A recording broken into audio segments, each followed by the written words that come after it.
이제 수련의 마지막 날 아침이 또 밝았습니다. 첫째 날에는 우리가 나의 계획보다 크신 하나님의 그 인도하심을 배웠고, 또 둘째 날에는 나의 힘보다 크신 그 하나님의 손길에 대해서 알아보았습니다.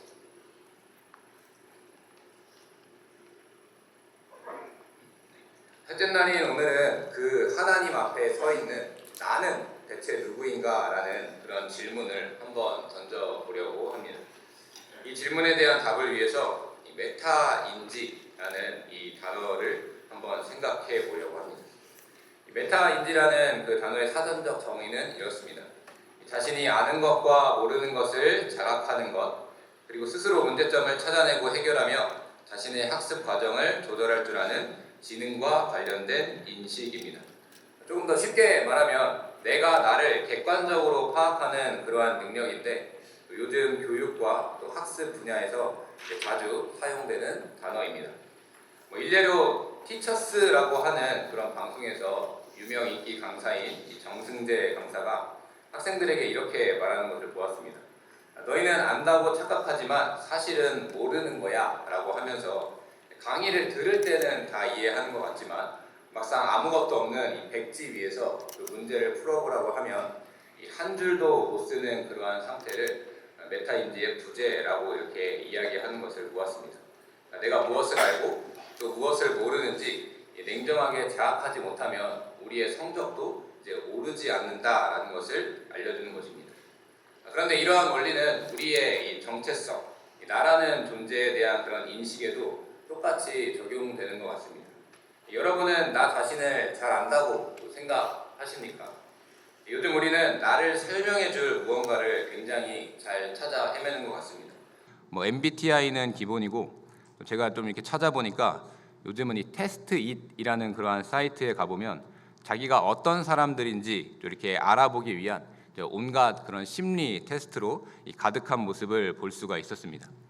하지만 이런 모습은 공부로 치면 아는 척만 하는 가짜 공부법이라고 생각이 됩니다. 타인의 그러한 시선이나 또 유행하는 그런 알고리즘이라는 그런 불안한 거울에 나를 비추는 가짜 메타인지인 것입니다.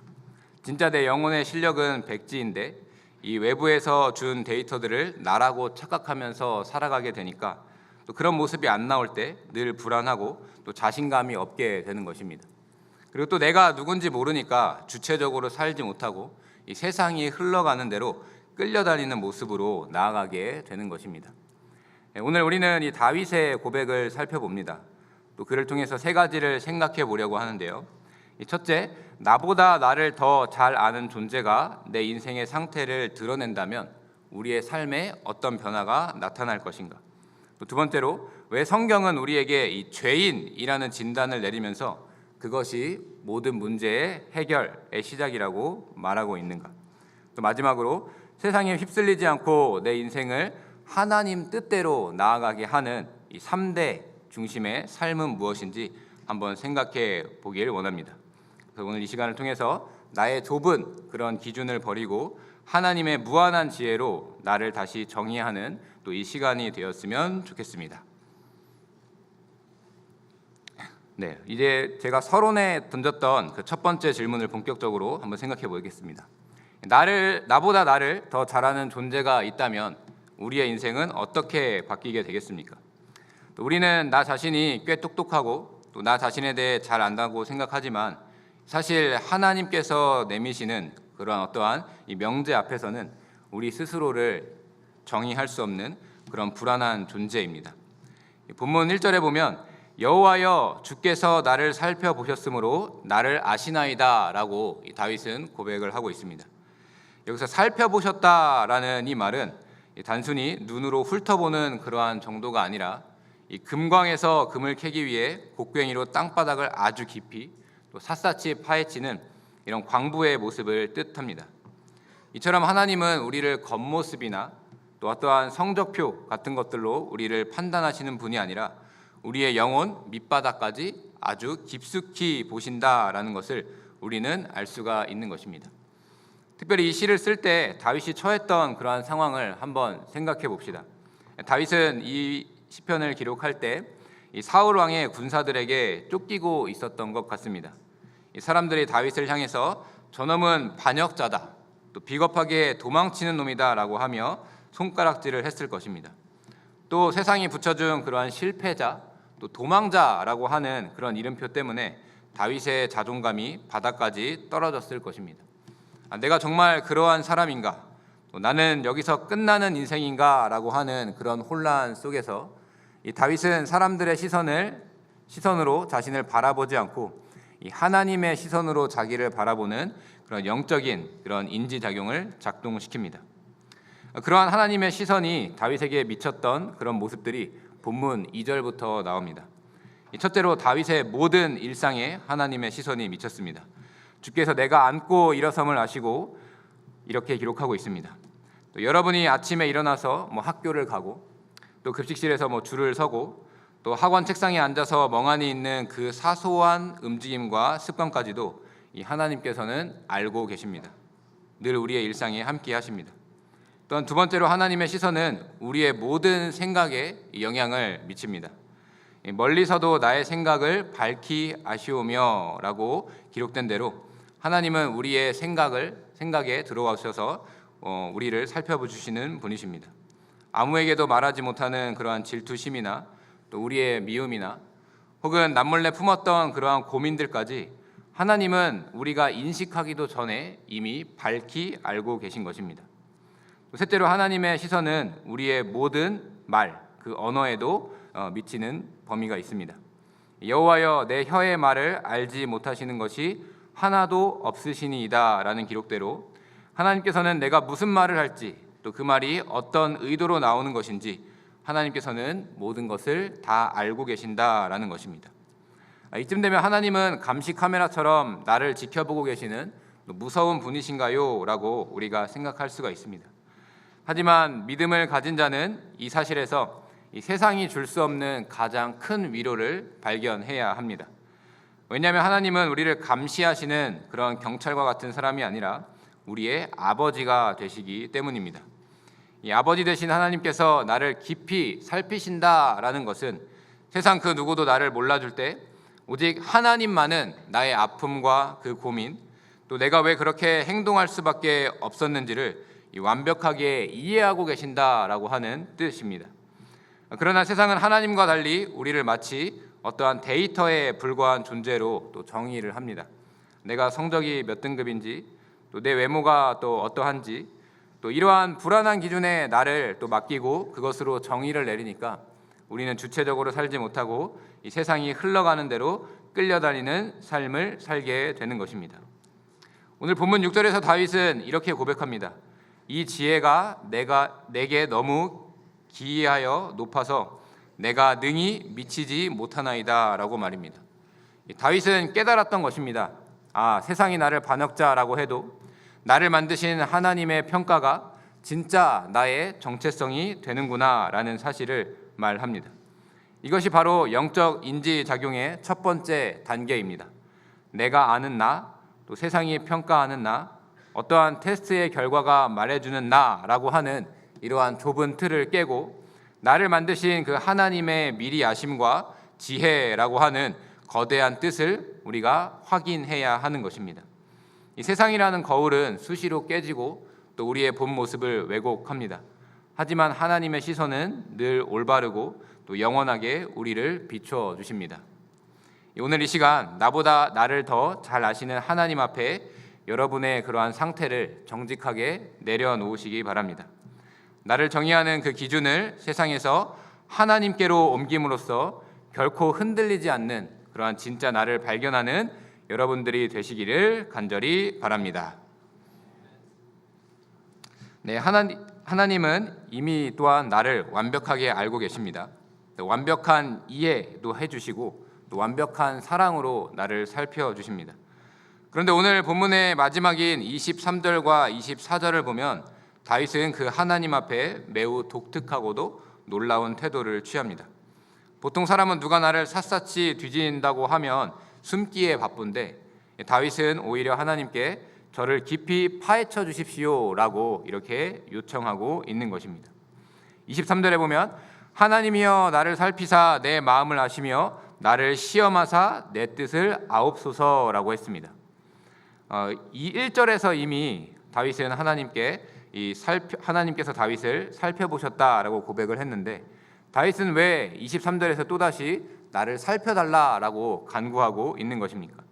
이것이 바로 인지작용의 올바른 모습입니다.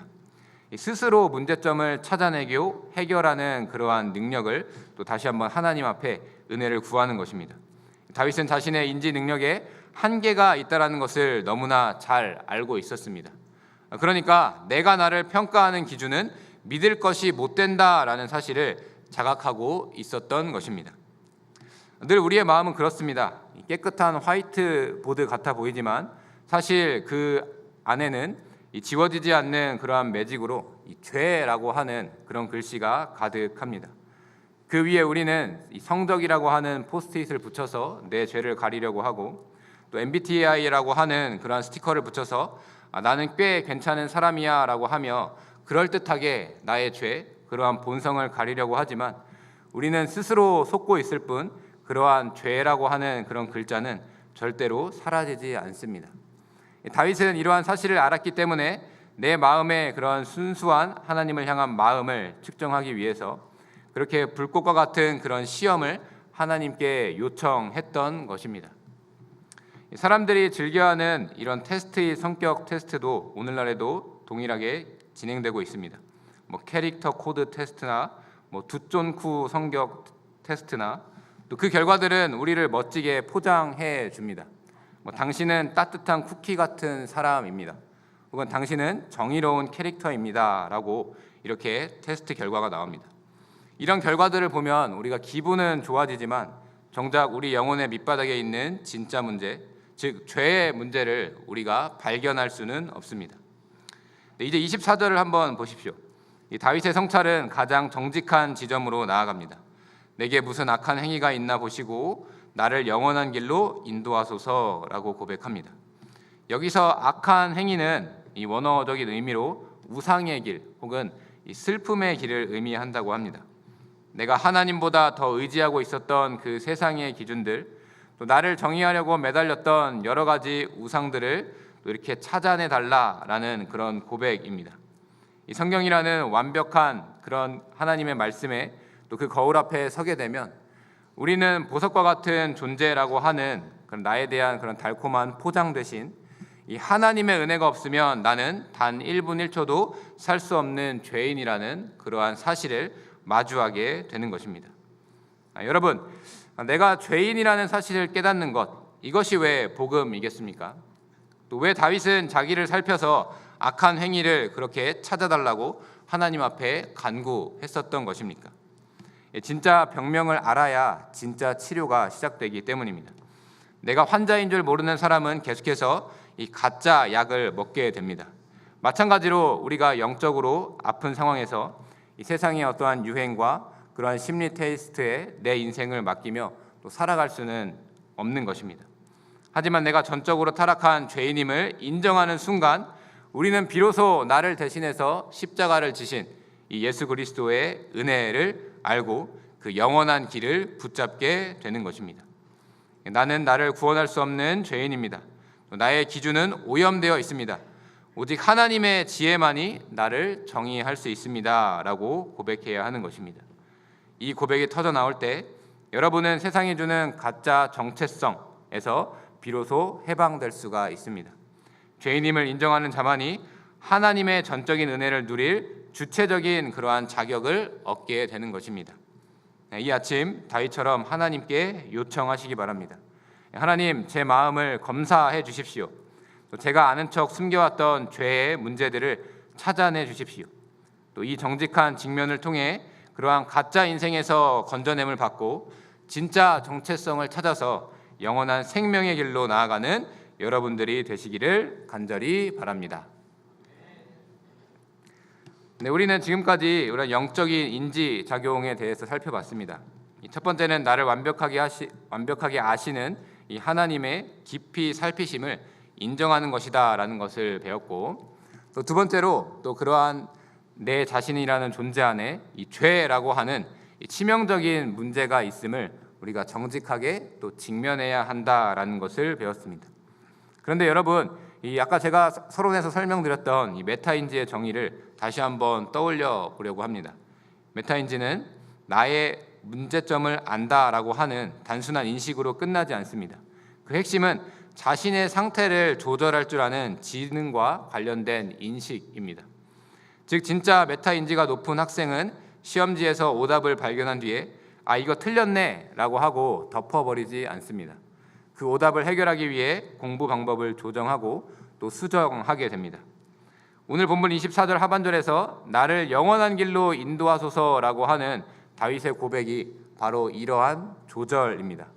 그러나 다윗은 내 맘대로 또 세상이 흘러가는 대로 그 인생을 멈추는 것이 아니라 하나님께서 정하신 그 영원한 길로 나의 삶의 방향을 조절해 달라고 요청하는 이러한 영적인 인지작용을 보여주었습니다. 이와 같은 다윗의 고백은 SFC의 정체성을 나타내는 3대 사명과 연결되는 것 같습니다. 첫째로 내 삶의 기준점을 나에게서 하나님으로 조절하는 하나님 중심의 삶입니다. 메타인지가 낮은 사람은 자기 생각, 자기 기준이 제일 맞다고 우기게 됩니다. 하지만 다윗은 23절에서 내 마음을 아시고 내 뜻을 아옵소서라고 하며 자기 인생의 그런 주장을 하나님께 넘겨드렸습니다. 내가 내 인생의 주인 노릇을 하면 항상 불안할 수밖에 없습니다. 하지만 나를 가장 잘 아시는 하나님을 우리의 중심에 모시면 우리는 세상의 파도에 휩쓸리지 않는 주체적인 삶을 살 수가 있습니다. SFC 학생은 이 세상의 유행에 끌려다니는 존재가 아니라 나를 살피시는 그러한 하나님의 시선, 또한 하나님을 향한 그 시선을 유지하고 그것을 의식하며 스스로를 존재할 줄 아는 하나님의 백성인 것입니다. 둘째로 내 생각의 오류를 수정하는 절대 기준인 이 성경 중심의 삶을 우리는 살게 됩니다. 다윗은 본문 앞부분에서 이 하나님의 생각이 얼마나 보배롭고 큰지를 또 고백하였습니다. 우리의 인지 시스템은 죄로 인하여 고장이 나 있습니다. 그래서 우리는 스스로 무엇이 정답인지를 알아갈 수가 없는 존재들입니다. 이때 필요한 것이 바로 우리의 인생의 앞길을 알려주는 이 성경인 것입니다. 이 세상은 여러분에게 이 성적이 너의 가치다, 또한 외모가 너의 등급이다 라고 하는 이러한 가짜 정보를 끊임없이 입력을 합니다. 이때 성경 중심의 그런 인지작용이 작동해야 합니다. 이 성경은 인간을 죄인이라고 규정하지만 하나님의 은혜로 선택받은 자녀라고 동시에 우리에게 말하고 있어 라고 생각하며 우리는 계속해서 이 세상을 거스르는 삶을 살아야 합니다. 이 SNS의 피드나 친구들의 말이 아니라 이 변하지 않는 하나님의 말씀으로 내 생각에 오답을 수정해 나가는 것, 그것이 바로 SFC가 붙잡아야 할 성경 중심의 삶인 것입니다. 셋째로 우리가 함께 길을 찾고 걸어가는 이 안정망인 이 교회 중심의 삶을 사는 것입니다. 다윗이 강구한 영원한 길은 혼자 걷는 외로운 길이 아니었습니다. 그것은 하나님의 백성들이 함께 걸어가는 언약의 길이었습니다. 메타인지라는 것이 혼자 할 때에 참 위험에 빠지기 쉽습니다. 이 사람은 누구나 자신에게 관대해서 스스로를 속이기가 참 쉽기 때문입니다. 그래서 하나님께서는 우리에게 교회, 특별히 이 SFC라는 신앙 공동체를 허락해 주셨습니다. 이 오케스트라 연주자가 지휘자의 사인을 보며 다른 악기와 소리를 조절하듯이 우리는 교회 중심의 삶을 통해서 내가 하나님의 지혜를 따라 잘 살고 있는지 서로 비추어 보고 점검을 받습니다. 또한 공동체 안에서 함께 성장할 때 우리는 비로소 왜곡되지 않은 이런 건강한 정체성을 유지하며 하나님께서 우리에게 주신 그 영원한 길을 끝까지 걸어갈 수가 있는 것입니다. 이 주체적인 삶은 내 마음대로 사는 것이 결코 아닙니다. 나를 만드신 하나님을 중심으로 살고 또 그분의 말씀을 따르는 성경 중심으로 내 삶을 끊임없이 조절하고 또 같은 신앙을 가진 자들과 교회 공동체를 이루며 사는 것이 주체적인 삶의 시작이 됩니다. 이 하나님 중심, 또 성경 중심, 교회 중심이라는 이 SFC의 사명을 마음 깊이 간직하며 주체적으로 하나님의 자녀로 살아가는 여러분들이 되시기를 간절히 바랍니다.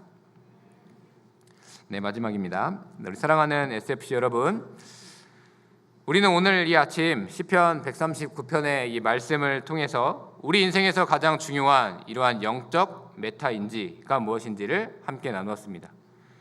또 우리가 오늘 가슴에 새기고 또 삶의 현장으로 가져가야 할 그 세 가지 이 메시지를 한번 정리해 보겠습니다. 첫째로 우리를 정의하는 기준은 나의 생각에서 이 하나님의 지혜로 완전히 옮겨야 합니다.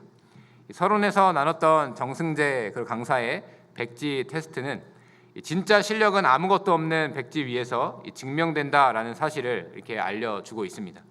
이 세상은 여러분에게 끝까지 가짜 정답지를 보여주지만 또 그를 통하여서 성적표의 숫자나 거울 속의 외모나 또 여러 가지 심리 테스트의 결과가 여러분의 전부인 것처럼 속이며 가고 있습니다. 하지만 그것은 여러분을 만드시고 또 설계하신 분의 또 데이터가 아닙니다. 오늘 본문 1절에서 6절에서 말하는 그 영적 메타인지의 첫 번째 단계는 나보다 나를 더 잘 아시는 하나님의 그 미리 아심을 인정하는 것입니다. 하나님은 여러분의 모든 생각과 마음을 알고 계십니다. 여러분의 아픔, 남몰래 흘린 눈물, 아무에게도 말하지 못한 그 고민을 하나님께서는 이미 살펴보시고 계시기 때문에 우리는 감시가 아니라 그것들을 완벽한 이해로 또 완벽한 사랑으로 또 하나님의 따뜻한 이 사랑이라는 것을 우리는 늘 기억해야 합니다. 나를 지으신 하나님의 지혜를 여러분의 유일한 정체성으로 삼아야 하는 것입니다. 둘째로 진짜 정체성의 시작은 내가 은혜가 필요한 죄인임을 정직하게 자각하는 것입니다. 이 메타인지의 사전적 정의 중 하나는 자신의 문제점을 찾아내고 해결하는 것입니다.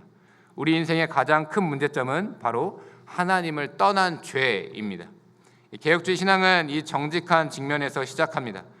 우리는 우리 스스로를 꽤 괜찮은 사람이라고 생각하지만 하나님 앞에 서게 되면 우리는 전적으로 타락한 죄인임을 알아야 하는 것입니다. 하지만 여러분, 이 자각은 내가 죄인이라는 사실은 절망이 아니라 희망입니다. 내가 환자인 줄 알아야 의사를 찾듯이 내가 죄인임을 철저히 인지하는 사람만이 나를 대신해 십자가를 지신 그 예수 그리스도의 은혜를 붙잡을 수 있기 때문입니다. 나는 내 힘으로 나를 구원할 수 없는 죄인이지만 하나님이 아들을 주시기까지 사랑한 이 소중한 자녀다라는 것을 우리는 늘 인식해야 하는 것입니다. 이러한 정직한 성찰이 있을 때 우리는 세상의 평가에 휘둘리지 않는 주체적인 그런 중심을 가지게 됩니다. 이 죄인임을 인정하는 자만이 하나님의 전적인 은혜를 누릴 자격을 얻게 된다라는 사실을 잊지 말아야 하는 것입니다. 또 마지막으로 SFC의 그 3대 사명을 통해 여러분의 인생을 주체적으로 살아가야 합니다. 이 메타인지가 높은 지능을 가지는 것에 그치지 않고 이 자기의 삶을 조절하는 데까지 나아간다고 우리는 살펴봤습니다. 또한 오늘 본문 24절에서 다윗이 고백한 나를 영원히 인도하소서라고 하는 이 기도는 이제 내 마음대로 살던 그러한 방식을 버리고 하나님의 기준에 맞춰 내 삶을 조절하겠다라는 결단입니다.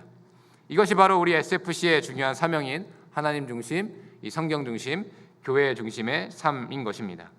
내 기분이 아니라 하나님의 영광을 위해 선택하는 하나님 중심, 또 세상의 유행이 아니라 하나님의 그 말씀대로 나를 찾아가는 이 성경 중심, 그리고 믿음의 동료들과 함께 예수 안에서 한 몸을 이루는 교회 중심, 이 세 가지를 우리 마음 가운데 새길 때 여러분은 더 이상 이 세상의 험한 파도에 휩쓸리는 나약한 존재가 아니라 하나님 나라의 능동적인 주인공으로 살아가게 될 것입니다.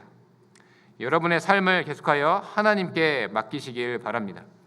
또한 다윗의 고백대로 하나님이여 나를 살피사 내 마음을 아시며 나를 시험하사 내 뜻을 아옵소서라고 말하며 자신의 모든 것을 하나님께 여시기 바랍니다. 이제 여러분의 차례입니다. 내가 나를 정의하려던 그 고집을 내려놓고 하나님의 지혜가 나를 정의하게 하시기 바랍니다. 여러분의 그러한 가치는 성적표에 찍힌 숫자나 MBTI의 그 4글자에 있지 않습니다. 여러분의 진짜 가치는 여러분을 미리 아시고 여러분을 위해 아들 예수 그리스도를 보내시기까지 사랑하신 하나님의 지혜 안에 있습니다. 이 영적인 메타인지를 가지고 당당하게 세상으로 나아가시기 바랍니다.